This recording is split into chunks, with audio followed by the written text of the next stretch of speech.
বিটিওরের কাছে বনগুলিতে বেপরোয়া লরির ধাক্কায় একের পর এক দোকান গুড়িয়ে গেল।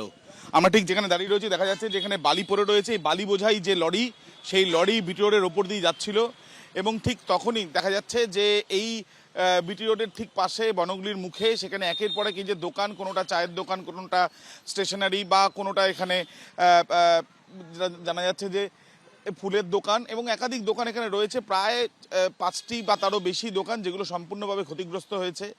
ইতিমধ্যে এই লরির চালককে পুলিশ আটক করেছে এবং তার সাথে সাথে লরিটিকেও ধরা হয়েছে। কিন্তু এই ব্যাপক ক্ষতির মুখে দেখছেন যাদের দোকান তারা, এবং তারা যেটা জানাচ্ছেন যে পুজোর আগে তাদের ক্ষতির মুখে দেখতে হয়েছে।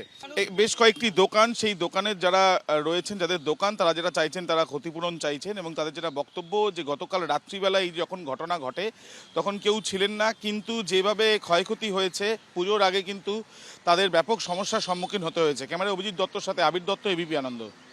তো গাড়িটা টার্ন পয়েন্ট নিতে গিয়ে একটা গাড়িকে বাঁচাতে গিয়ে পাল্টি খেয়ে গেছে। দোকানে যা কন্ডিশন হয়েছে এখন টোটাল 5-6খানা দোকানকে টোটাল রিপেয়ারিং করতে লাগবে, এছাড়া কোনো পথ নেই। টনচিপ এবং বালি ফুল ওভারলোড গাড়িতে, যখন ওভারলোড গাড়ি যখন লোড হবে আপনার সামনে দাঁড়াতে ভয় খাবে, এত ওভারলোড গাড়ি সব। এগুলোই জোরে জোরে চালাচ্ছে। হ্যাঁ, সেগুলোই জোরে জোরে ফুল পিকআপে গাড়ি চালাতেছে।